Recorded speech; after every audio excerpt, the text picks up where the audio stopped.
Dwarves, The Lost Race of Tamriel, Volume 1, Architecture and Designs, by Calselmo, Scholar of Markarth.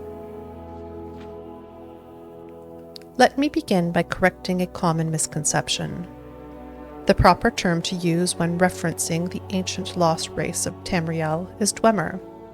It is a word whose meaning is roughly translated to people of the deep in the common tongue, and whose use has been widely replaced by the more ubiquitous nomenclature dwarves.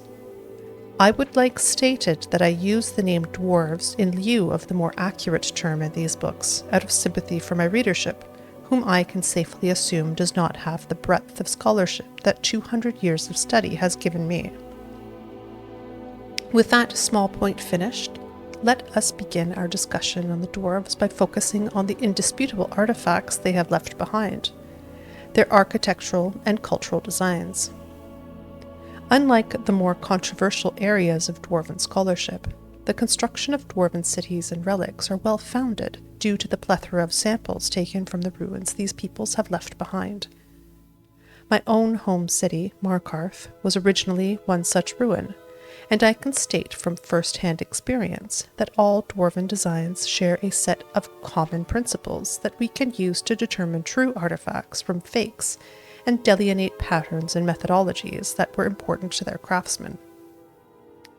First of all, we can say for certain that dwarven artisans favored stone, at least as far as their buildings were concerned. This is no surprise. With notable exceptions, the vast majority of dwarven architecture is found underground or carved out of mountains. It is possible, although only theoretically, that the dwarves first mastered masonry as a race quite early, and later examples of metalwork were added on to much earlier stone designs as the dwarves began to master more complex tools. Regardless, the foundation of all known dwarven ruins is built on stonework, and the structure of dwarven stonework is sharp, angular, and intensely mathematical in nature. By a simple count, there are hundreds, if not thousands, of samples of dwarven buildings made of precise square shapes, and far fewer examples of discretely rounded or curved stonework, leading us to believe that early dwarves favored trusted, well-calculated designs based on angled lines rather than riskier, more imprecise calculations based on arcs and curves. This comparatively simple tradition of stone cutting has nevertheless resulted in buildings that are as structurally sound today as they were thousands of years ago, making the works of our most skilled masons today seem like child's play in comparison. Metalwork, as far as we know, is the primary method used to make almost all dwarven crafts.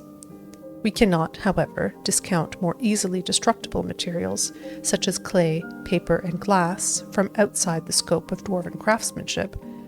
But given the tendency of dwarven design to favor the long-lasting over the fragile, we can safely assume that, at the very least, metal was a heavy preference.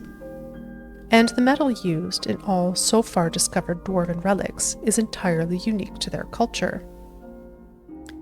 No other race has replicated whatever process was used to create dwarven metal. Although it can be easily mistaken for bronze, and in fact many forgers of dwarven materials use bronze to create their fake replicas, it is most definitely a distinct type of metal of its own. I have personally seen metallurgists attempt to combine several different types of steel and common and rare ores in order to imitate dwarven metal's exclusive properties. But the only method that has been successful is to melt down existing dwarven metallic scraps and start over from there.